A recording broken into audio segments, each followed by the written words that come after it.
Hello, and welcome to the Quantum Bridge with myself, Casper, my co-host Gary, and with a returning guest. Hey there, I'm not going to spoil this, so I'm going to pass across to Gary. Gary, you weave your way through this little maze. Weave my way through this introduction, yes. As Casper mentioned, it's a returning guest. Afternoon, folks. Hello, how are you? I'm going to just say hello, Alun, for now. Yeah, sure, yeah. Because you came on previously as Alan Brown. That's right.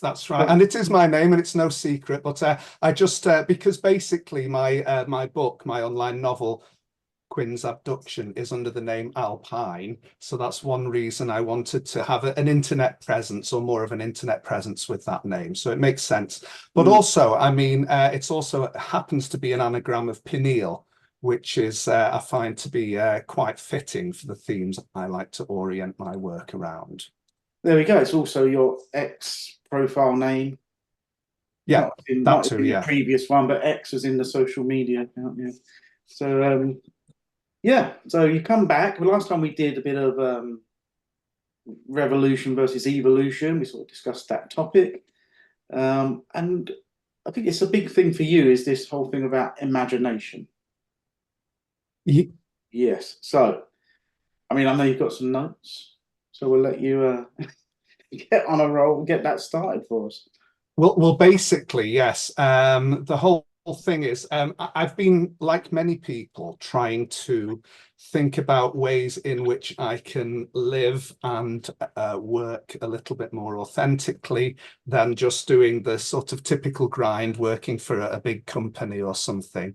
And about 3 years ago, I had the idea, some crazy idea maybe, I don't know where it came from, but I think maybe it's an idea which is starting to, its time is approaching, the idea of conducting imagination workshops, because it's always occurred to me that the imagination is more than just a toy. It's actually a superpower.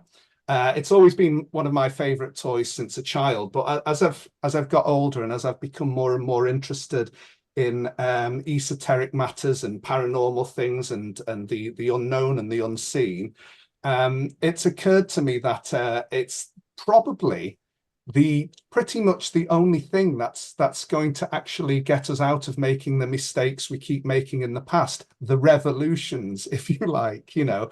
And I think that really imagination is possibly the fuel behind evolution, or at least the evolution of consciousness. I'm not really sure. I mean, it's probably up for debate, and I could probably think about it plenty more. But I'm not really sure that you can evolve consciously without an imagination. It's a good point, isn't it? That you sort of have to have, whether we call it, imagination or a vision or somewhere. I see it as a form of, that is the sort of seed of creation. I find that you have to be able to imagine where you want to be, or or how you want the world to appear. I think it's really important. Yeah. Well, exactly, yeah. And really, I'm one of these people that's of the opinion that there is actually no such thing as nothing, in a very ipso facto way. And it's a statement that's pretty hard to argue with when you think about it. You know, people talk about they fear nothing. And I was one of these people too for a long time. But the more I thought about it, the more I thought it really doesn't make sense, because nothing ipso facto doesn't exist. It can't exist, because if it did, it wouldn't be nothing. You know, it's not really a new thought. I think the ancient Greeks discussed this, 25 centuries ago or something. But the point is that there are implications to this that I think are seldom really contemplated. Like, for example, that if there's no such thing as nothing, then all you've got left really is everything, isn't it? It's infinity, it's infinite potential. And there's another word for that, isn't there? I think they call it a plenum, where you just have, instead of a vacuum, which is absolute nothing, you have a plenum, which is kind of everything. And the way I look at it, the conscious being is basically what collapses the wave function of that everything into something. It's like an attenuator. And so, if we're not going to be doing that ourselves from our own creative impulses, from our own imaginations, then it's going to be done from someone or something else's. And of course, this is where all the nefarious stuff comes in, isn't it? Yeah. I mean, I wondered if you think it's the same thing as there was people discussing recently that some people didn't have an internal voice. Now, yeah, I mean, that was an interesting thing, because maybe for many of us, we think, oh, that never shuts up. I mean, I don't, it's always rabbiting on, and so, I mean, do you think that's the same part of the imagination type thing, or something different? No, I think that's really quite central. When you think about it, but there's degrees of consciousness as well, isn't there?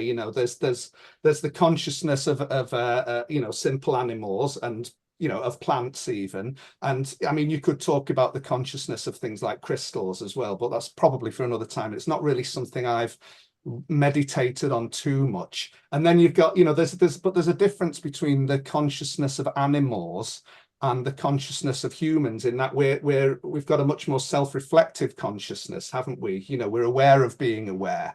And I mean, you could make a case that, perhaps some animals are just about on the threshold of that. And I've always liked to think that there's a certain turning point in the evolution of consciousness where everyone gets promoted, or every type of being gets promoted, perhaps. I mean, maybe that's even a thing about the back tunes that the Mayans were talking about. There's a cosmic clock which comes round once every eon, and then after that time, if you're in a certain state of consciousness, if you have achieved a certain state of consciousness, then that is the universe takes a snapshot of who is in that state of consciousness at the turning of a back tune.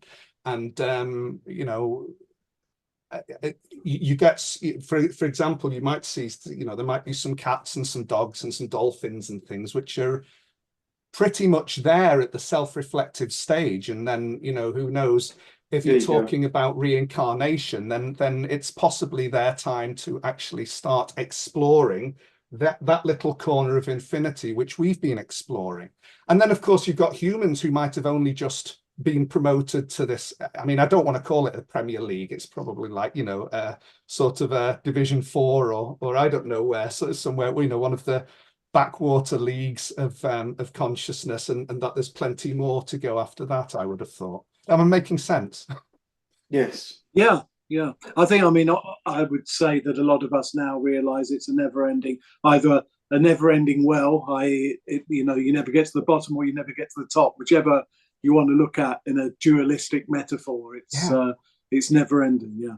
And I think it goes both ways as well. I'm glad you mentioned the bottom and the top, because I probably wouldn't have gone there otherwise. But he spends a lot of time there at the bottom. Yeah, but I really mainly at the bottom. Yeah. I really like it because I think, there's evolving consciousnesses and there's devolving consciousnesses. And in my own mind's eye, or in my own imagination, if you like, and it is only mine, this is my corner of infinity that I'm exploring. And because it's infinity, there's plenty of room to explore different things as well, But the way I like to see it, an evolving consciousness may well evolve all the way until it actually achieves oneness or enlightenment or nirvana or whatever. But then what? There's only really one way to go. But the omega, and then there's only one way to go, and that's back down towards the alpha. So perhaps there are whole legions of conscious beings that are evolving and going up to actually merge or meld with the great oneness, and other ones which have got there, they've got to the top of the mountain and they want to experience the devolving thing again until they become just undifferentiated potential rather than anything conscious. Yeah. Well, what else is there to do? I mean, that's talking about infinity. Yeah. Yeah. I mean, the only thing I'd say about that is obviously this presupposes time operating in a certain fashion, that you get somewhere within time and then you drop back into time and my I don't know how best to put this, but my sense about the oneness state is it's beyond time.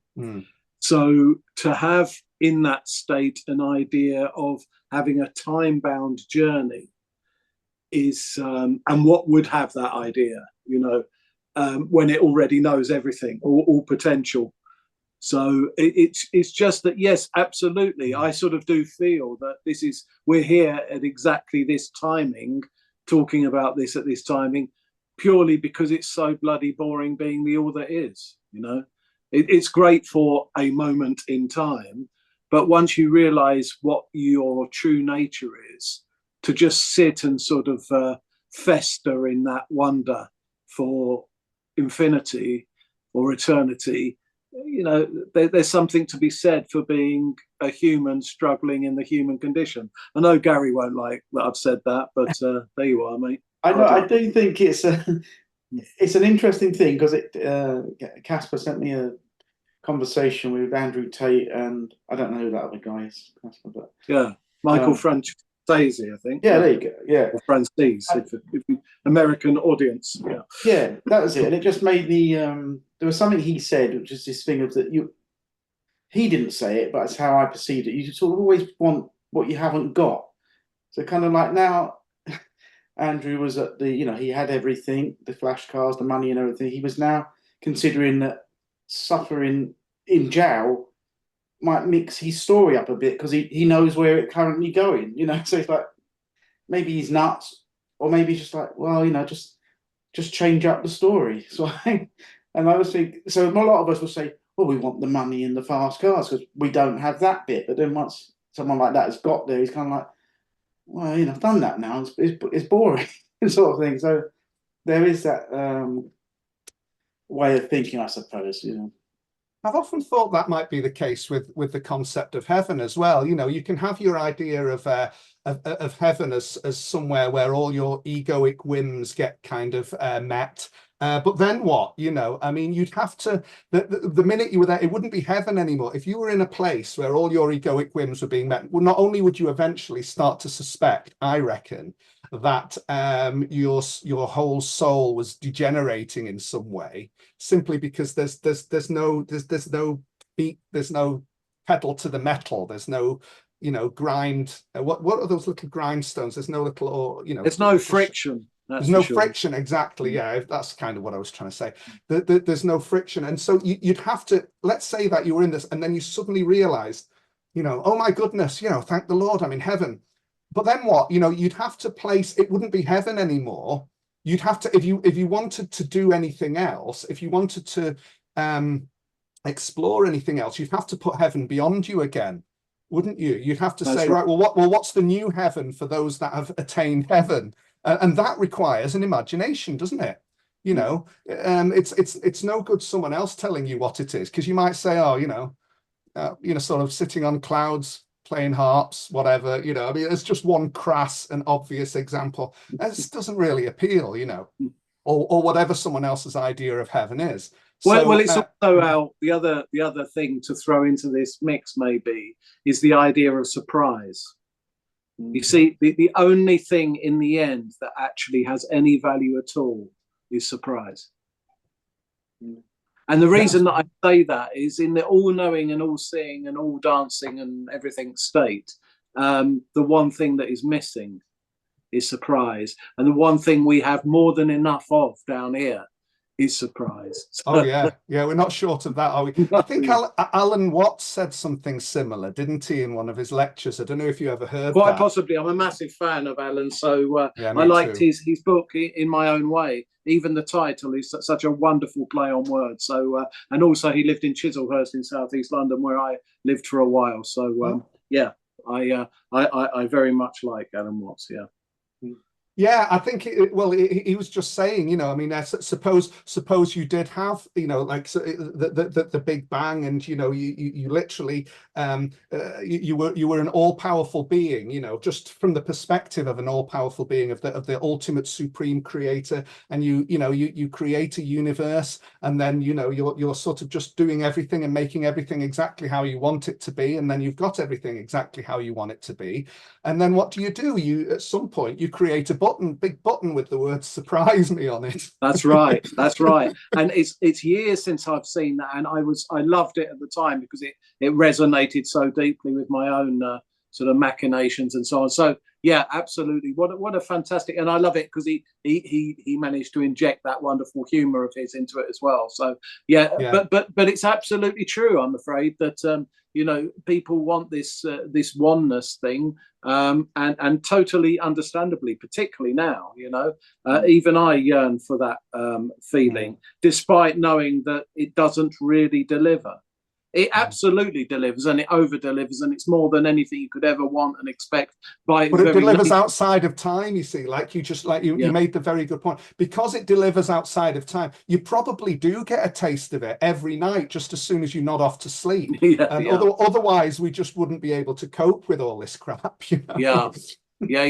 Yeah, but you're right, because you know, people like Muji, for example, and the whole Advaita tradition would touch on that thing of deep sleep, of the fact that actually what we yearn for, because you don't go to sleep kicking and screaming saying I don't want to go to sleep.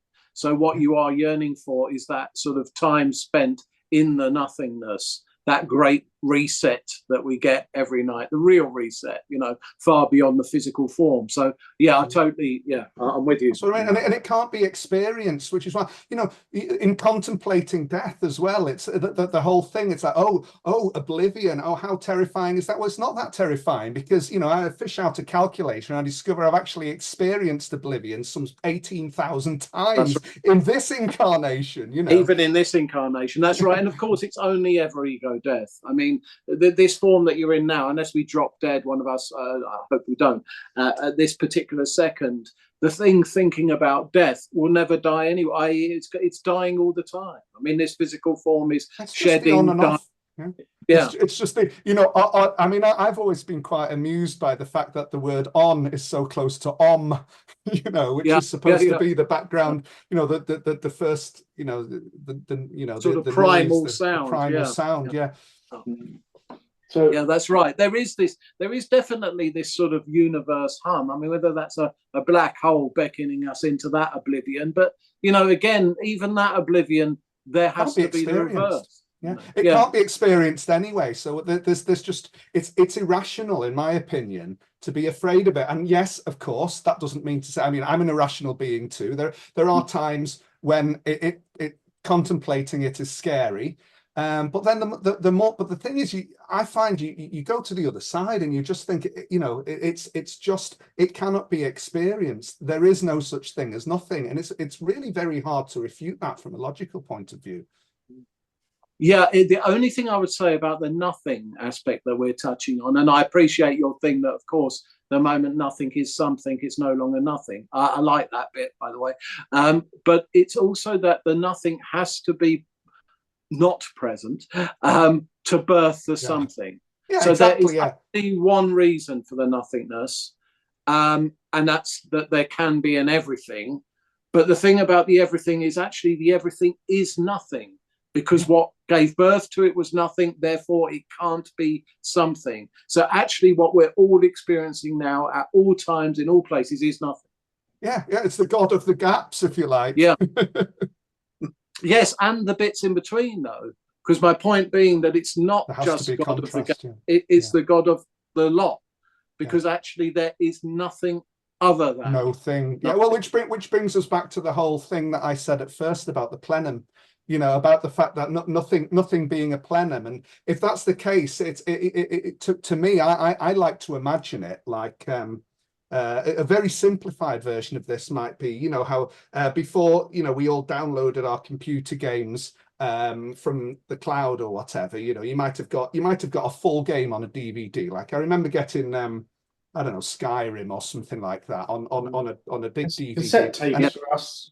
Oh yeah, no, I mean I remember that too, Yeah, but I yeah. mean it's not as good an example for what I wanted to say. Oh no, I remember those, like Space Invaders or something on those BBC microcomputers and that dreadful Cassette. noise.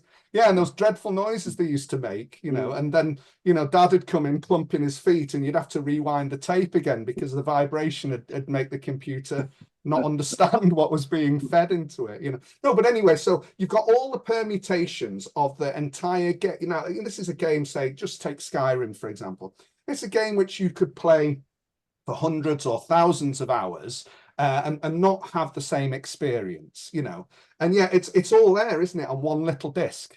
It's all there on one little DVD. Well, the potential for it is all there, yeah. Yeah, exactly. Yeah, the information, if you like, the Yeah. rule set, or this, that, and it's all there on one little cassette. And what we experience is basically a result of the little wagglings of a joystick or the pressing of keys on a keyboard. And that collapses the wave function, so to speak, of the potentiality of that into an experience which we can actually interact with. And I think it's not that much different from that, only it's just like infinitely more complex. Yeah, but apparently, because it is nothing. Yeah, well, okay, yeah, but the thing is, then, oh, right, okay, so yeah, it is nothing, but then our whole concept of nothing maybe needs to be like we've talked about. Yeah, I'm with you on that. I'm with you on another thing. I just want to jump in on, because I like your whole thing of imagination and really the power of that. There is nothing else that drives things forward, and with a vacuum in our own imagination and our own bringing into being our own heka or our own speaking of the magic words from our imagination through this vessel into being, and then creating our experience via that, arguably.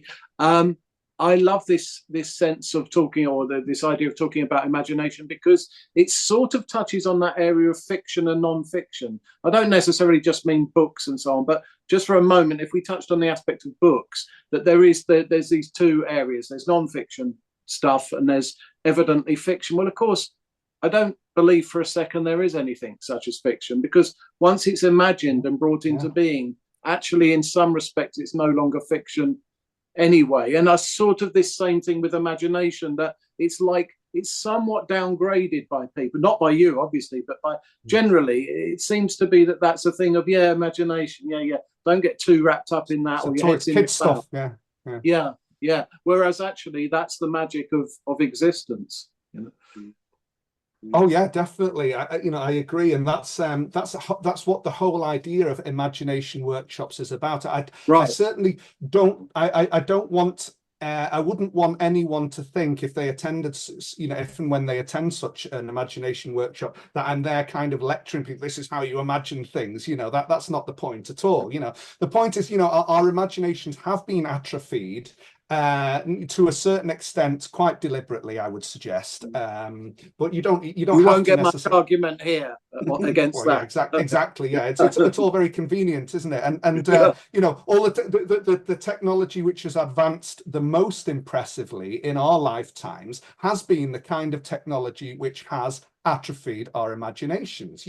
We don't read maps anymore. We don't. I'm not saying all of it, but generally speaking, our ability to read maps, our ability to do mental arithmetic, our ability to do spelling and grammar, just to remember stuff, has been outsourced to technology to a very large and increasing extent, and so our muscles correspondingly have atrophied to the same extent.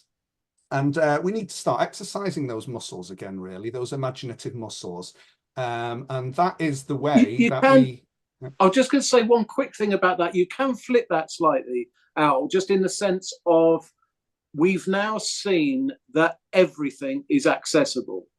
Basically the internet, really, I suppose I'm talking, is that information. We are already experiencing a 5D experience, albeit through tech at the moment. But there's not a huge shift from saying, well, I just know that I can know everything now, to the small sort of movement this way to saying, actually, I know everything, but not in an egoic sense. So mention that because that can just be a negative connotation. I absolutely go along with it about tech. I know exactly. I get what you mean, and you know, I also get that you know why people would have reservations about it, because it seems to be kind of, you know, flirting with solipsism. But it all depends really, because we say I without thinking about that, just like we say nothing or imagination and things without really thinking about the consequences. Very often in our lives, when we say, you know, or when someone asks you, "Do you believe in God?" You know, it's like, well, I mean, the only answer I can give is, tell me what you mean when you say God, and I'll tell you whether or not I believe in it. You know, it's the same with I. What do you mean? You know, where do you go after you die? Well, you know, who's asking the question? Yeah, absolutely. Yeah, totally with you. So the workshops that you're touching on, is this something that's you're already doing? Is this immediately available? Where are you at in this process? Well, I've got the website up, and I've devised a sort of half day's workshop, which is just about now getting ready to launch. So I haven't really started it yet, although the website has been up for some time. I just wanted to feel myself into it, the presence of it really. And you know, that I've obviously had to get through the usual hurdles of you know, just unexpected things happening in personal life, and you know, and also just natural procrastination. I am a terrible natural procrastinator, and you know, obviously having to hold down a regular job as well. So it's something, but I'm trying to allow myself the luxury of feeling myself into it, which I believe I mentioned last time, which is already 8 months ago now. So, you know, I mean, I have no problem with it. By the way, of course, we'll put any links and any further information so that people can engage with you in that way in our description section. And look, we wish you, you know, more than just well with it. We hope it blossoms and flourishes, because it's hugely interesting and important area. You've just shone the light of importance on it, so that's great. And maybe once it's up and running, you can consider coming back and talking about you know, what's actually happening now it's manifest. So I'd love to hear about that. And I think it's fun as well. You know, I mean, people can approach it however they want. They can approach it as a little bit of a toy. And you know, the thing is, it's like, who do you pitch it to? You know, there's also the issue of the fact that, you know, I live in Austria, and even though I can speak German, you really need to be able to communicate at a very creative level, and I don't feel quite confident to do that, at least not yet. You know, without at least putting, so that obviously there's limitations there, and you know, I'm looking into also developing an online version where I can just do it through Zoom or Skype as well. You know, an imagination workshop session. But the most important thing is, I think you get a host of interest in that. Yeah, I think that's a great idea. I appreciate the it does tie in with well, I think it does, you know, with manifestation, which everyone is, you know, is a hot topic at the moment, because again, I guess the imagination is the seed. That's right. Yeah. I mean, and it's walking the talk, isn't it? You know, I mean, it's one thing saying, yes, imagination is so important, while still, you know, just doing a job which doesn't really sort of, you know, fulfill you. Or, I mean, yes, it pays the bills and you've got to be grateful for that. But, you know, I mean, Al, I could talk to you for hours about that current situation. I think please don't go down that road. It's a little bugbear of mine at the minute. When I look at us, even collectively, I find this is the real thing holding us back, and you know, we could really move forward quite rapidly if we wasn't tired. It didn't have that ball and chain around us still. So, yeah, I certainly feel that way. Just sorry, one more thing to say, just about the whole phenomenon of nothing, which I wanted to mention, which I did actually mention on Twitter, which I know I just prefer calling it Twitter. I think X is a terrible name. Do whatever you like. You know. But anyway, yes. So I did actually mention today. It's like it's interesting to know if nothing will come from nothing, as Shakespeare once wrote, then why is it that nothing raised to the power of nothing is 1? And you can actually verify that on your scientific calculators, if you should choose. You know, which is, I mean, then you've got the whole just from a purely logical, purely mathematical point of view. If you raise nothing to the power of nothing, you don't get nothing. You get one. Yeah, actually, I think that's quite profound. I like that a lot. Mm. Thank you for that one. Yeah, I like that. I'll sit with that one. I want to know what buttons to press. That's a good Nothing. nothing. Yeah. The weird thing is you don't need to press any button first of all, because nothing is the default number. So you just need to find the thing that they're raised to, and then the equals, you know, which is really quite bizarre when you think about it. Yeah, that my as well. maths was. Yeah, that's quite lovely, actually. Yeah. My maths at school was that good. They say you can use a calculator. So I have to, what buttons? I don't know what buttons to press. You know. Yeah, it wasn't my best subject either. I was all right at sort of, you know, like the sort of GCSE stroke O level. I was like on the threshold. It was one of the first years to do the GCSE. I think it was the second or third year to do the GCSEs. But yeah, I was all right up to then. But after that, yeah, I was too busy imagining something else greater. There we go. And you manifested it. I mean, well, not quite yet. Yeah. I'm still working. Well, you know, outside of time, you know, it's probably already been done. It's probably been done an infinite number of permutations of times. So. Yeah, it's been done so much, it's boring now. Come on. You could easily get nihilistic about infinity as well, couldn't you? Ironically. Oh, we've had that conversation, I think. Yeah, I think for another time. Yeah. I was like, look, there's more of this. Like, oh my God. Yeah. Anyway, yeah. Maybe that's why some people just insist on being you know, very kind of skeptical about everything. That's just where they're at. That's just what they want to explore. Yeah, exactly. And, you know, Yeah, fair exactly. enough, isn't it? I think we need to be more compassionate or forgiving of where everyone's at on their own journey. There's a lot of, you know, we're all in this journey. There's a lot of judgment going around at the minute, but if we can start losing a bit of that and just let people be and concentrate on ourselves and our own sort of progression and evolution, whatever you want to call it. You know, we might be a little bit more peace rather than worrying about what everyone else is up to. Yeah. Yeah. There we go.